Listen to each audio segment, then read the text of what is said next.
स्थावर जंगम की आत्मा कहा जाता है। सूर्यात्मा जगतस्तु ये ऋग्वेद की ऋचा है। वैदिक युग से अब तक सूर्य को जीवन, स्वास्थ्य और शक्ति के देवता के रूप में मान्यता दी गई है। छांदोग्य उपनिषद में सूर्य को ब्रह्म स्वरूप माना गया है।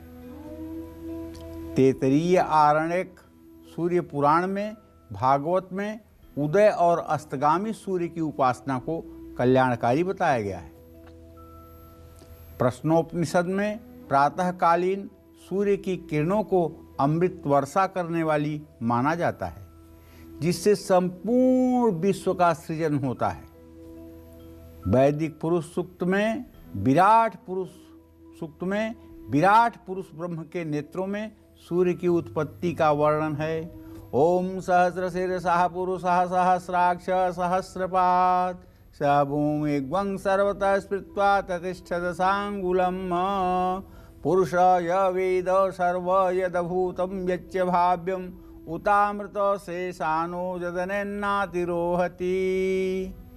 तो अथर्ववेद में कहा गया है कि सूर्योदय के समय सूर्य की लाल किरणों के प्रकाश में खुले शरीर बैठने से हृदय रोग तथा पीलिया जैसे रोग में लाभ मिलता है।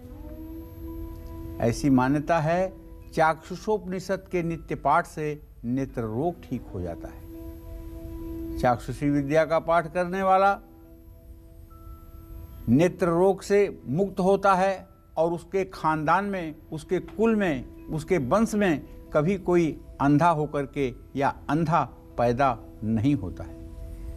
जिस घर में सूर्य की उपासना की जाती है, चाक्षुषी विद्या का प्रातः सायं पाठ किया जाता है, उस घर में अगर 4 लोगों को चश्मा लग रहा है तो वो सारे चश्मे सूर्य ऐसी रोशनी आंखों में दे देता है कि कुछ दिनों के बाद चश्मों से भी निजात मिल जाती है। आप इसे प्रत्यक्ष करके देख सकते हैं। और वो नित्य सूर्य को अर्घ्य देकर चाक्षुषी विद्या का पाठ करते थे और ये पाठ 5 बार करते थे। 5 बार पाठ करने में 2 मिनट से ज़्यादा नहीं लगेगा। पाठ करके अभिमंत्रित जल को तांबे के कटोरे में रख करके उससे बच्चे के आँख की धुलाई कर देते थे। मैं अपने सभी दर्शकों से कहना चाहूँगा, देखो, विश्वास से बड़ा कोई चीज़ नहीं होता है। भगवान पत्थर में नहीं होते हैं, भगवान विश्वास में होते हैं।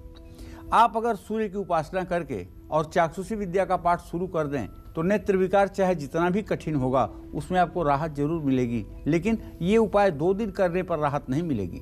इस उपाय को कम से कम कुछ दिनों तक आपको कंटिन्यू करना होगा।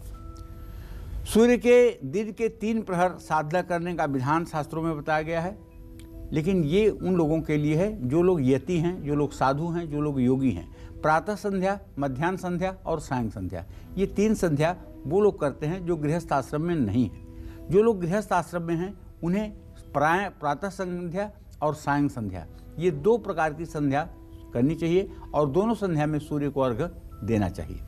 सूर्य को अलग अलग समय में की गई साधना का फल भी अलग अलग प्राप्त होता है। सूर्य की सूर्योदय के समय की गई आराधना से आरोग्य की प्राप्ति होती है।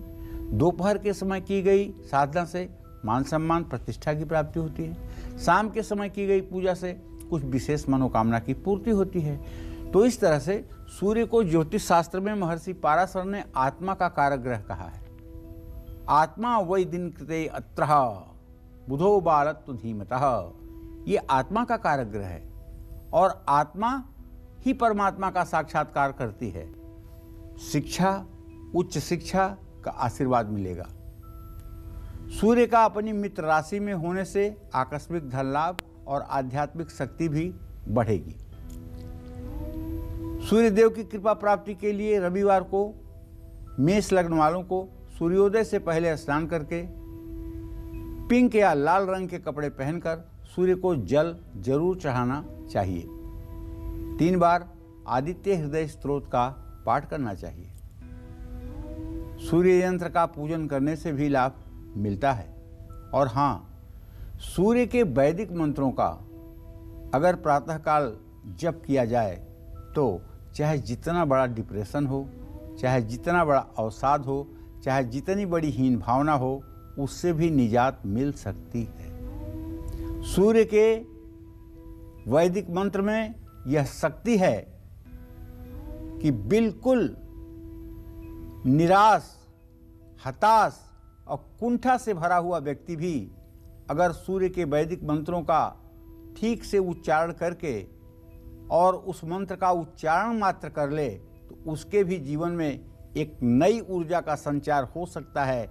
ये अनुभव में देखा गया है, ये सिर्फ कहने की बात नहीं है, ये अनुभव की बात है। हीन भावना से ग्रसित, जीने की इच्छा त्याग दिए हुए व्यक्ति को भी अगर सूर्य का वैदिक मंत्र करवाया जाए तो उसके भी जीवन में एक नए शक्ति का संचार होता है। और ये वैदिक मंत्र 12 लग्न 12 राशि के सभी लोगों के लिए आवश्यक है और सब लोग इसको कर सकते हैं। किसी एक लग्न या किसी एक राशि के लिए आवश्यक नहीं है। और सूर्य का वैदिक मंत्र है ओम आकृष्णेन रजसा वर्तमानो निवेशयन् मृतं मर्त्यं च हिरण्येन सविता रथेन देवो याति भुवनानि पश्यन्। ओम सूर्याय नमः।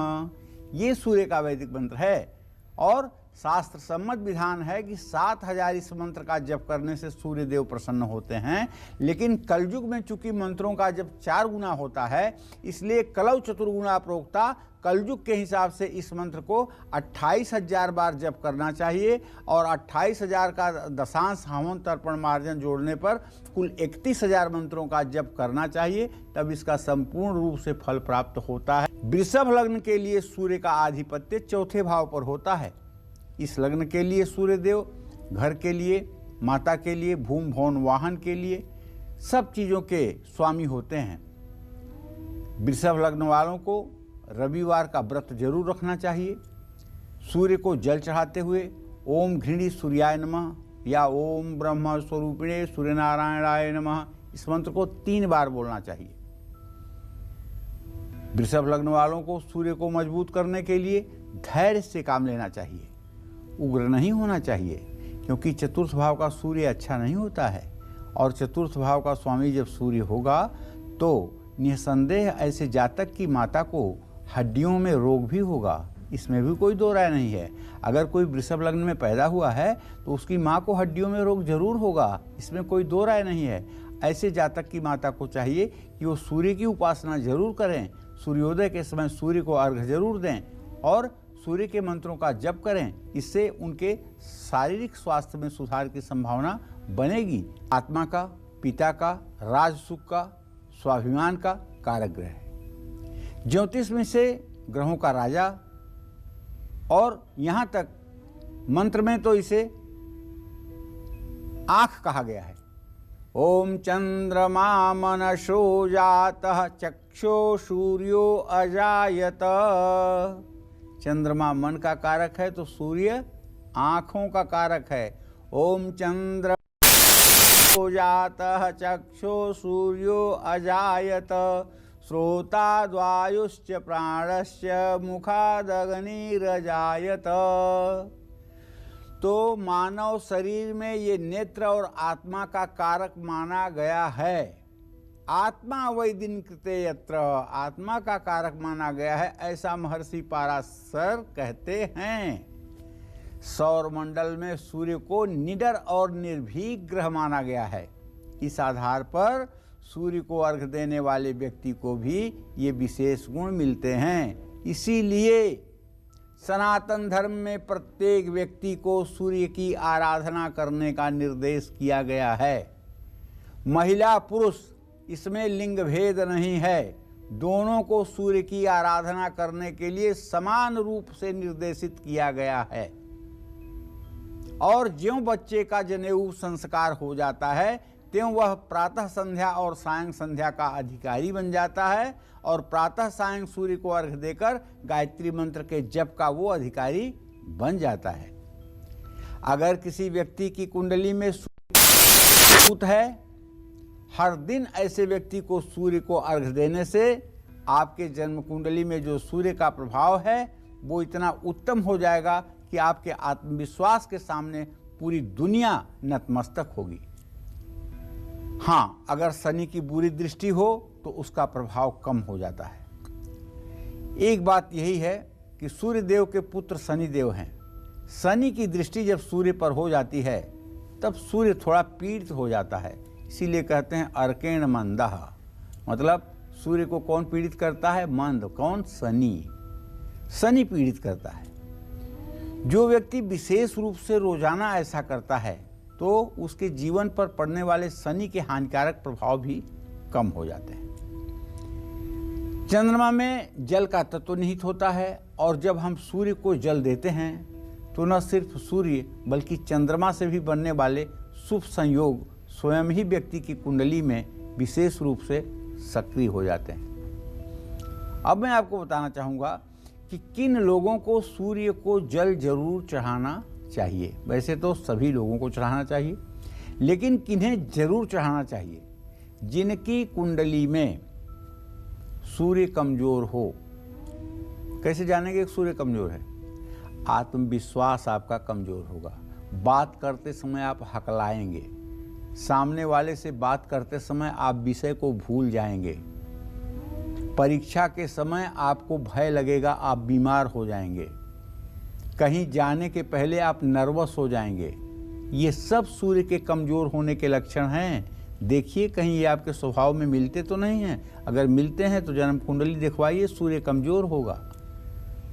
जो भीड़ देख करके घबरा जाते हैं, जो ज़्यादा काम देख करके घबरा जाते हैं, जो हर समय निराशा की बातें करते हैं, जिनके मन पर हर समय नकारात्मक विचार हावी रहता है, जिन्हें हमेशा कोई अनजाना भय सताता रहता है, जिन लोगों को घर परिवार समाज में मान सम्मान पाना हो, उन सभी लोगों को सूर्य की उपासना जरूर करनी चाहिए। जपा कुसुम संकासम काश्यपेयम महाद्युतिम तमोवरीम सर्वपापघ्नम प्रणतोस्मि दिवाकर। ओम सूर्याय नमः। भाई, सूर्य पिता का कारक है। पिता का सम्मान करते हुए सूर्य की आराधना करने पर जीवन धन्य हो जाता है। 5 तत्वों से मिलकर के बना हुआ है, बल्कि ये सृष्टि 5 तत्वों से मिलकर के बनी हुई है। इसमें एक तत्व अग्नि तत्व भी है और सूर्य को अग्नि तत्व का कारक माना गया है। ऐसे में सुबह सूर्य को जल चढ़ाने से उसकी किरणें पूरे शरीर पर पड़ती हैं, जिससे हार्ट, स्किन, आँखें, लीवर, ब्रेन जैसे सभी अंग एक्टिव हो जाते हैं। सूर्य को जल चढ़ाने से और सूर्य नमस्कार करने से इम्यूनिटी बढ़ती है, शरीर में विटामिन डी की कमी दूर होती है। सुबह के समय सूरज की किरणों को, जो सूरज की किरणें निकलती हैं, वो हमारे शरीर में होने वाले रोगों को संतुलित करती हैं, रोगों को समाप्त करती हैं। और सूरज की किरणों में इंद्रधनुष के 7 रंगों का भी समावेश होता है और ये रंग जो है वे हर प्रकार के रोगों को शमन करने वाले होते हैं। और विज्ञान पर ये काम करता है कि सुबह के समय सूर्य को जल चढ़ाते समय इन किरणों के प्रभाव से ये रंग संतुलित हो जाते हैं, जिससे शरीर की प्रतिरोधक शक्ति बढ़ जाती है। सूर्य नमस्कार की योग मुद्रा होने से एकाग्रता बढ़ती है, रीढ़ की हड्डी से जुड़ी कई बीमारियां ठीक हो जाती हैं। सूर्य की उपासना करने से मन और मस्तिष्क को सकारात्मक ऊर्जा मिलती है। सूर्य को हर रोज जल अर्पित करने से एकाग्रता बढ़ती है। सूर्योदय के समय उठने और सूर्यास्त के बाद भोजन करने से, जल्दी सोने से नींद अच्छी आती है, रोग कम होते हैं, दिमाग एक्टिव रहता है। अब एक्टिव शब्द कहने पर मुझे याद आया है, दाहिनी आंख के आपके ऊपर ये एक एक्टिव प्लैनेट है और इसका स्वामी ग्रह जो है सूर्य है, और बाईं आंख के ऊपर प्लानर पॉइंट है, योजना चक्र है। यहाँ का देवता जो है चंद्रमा है, लेकिन यहाँ उच्च स्थान बृहस्पति का है। जो व्यक्ति बुद्धिमान होता है और जिसका मन मजबूत होता है वो सबसे अच्छा योजनाकार होता है, लेकिन जिसका सूर्य सिंह राशि में होता है वो व्यक्ति उच्च कोटि का एक्टिव होता है। वो व्यक्ति बिना प्लान के भी किसी काम को पूर्ण करने की क्षमता रखता है। इसी तरह से सभी ग्रहों के स्थान बताए गए हैं। सूर्य का उच्च स्थान जो है वो नाभि है। नाभि पर जठराग्नि रहती है और सूर्य की मेष राशि में स्थिति व्यक्ति के जठराग्नि को मजबूत करती है और ऐसे व्यक्ति का डाइजेशन, ऐसे व्यक्ति की हाजमा शक्ति बहुत अच्छी होती है। ऐसा व्यक्ति पेट के रोग से कभी पीड़ित नहीं होता है। तो इसी तरह से ये वैज्ञानिक महत्व जो मुझे ज्ञान था मैंने बताया है, लेकिन सच बात यह है कि सूर्य हमारे प्राणवायु की तरह है। सूर्य को मेरे कहने में अगर कहीं कमी हो रही हो तो उसको आप ठीक से अपने मन से समझ लीजिएगा। सूर्य के बिना जग अंधेरे में है, जग संसार अंधेरे में है और जग सूना है, ये बात आप समझ लीजिए।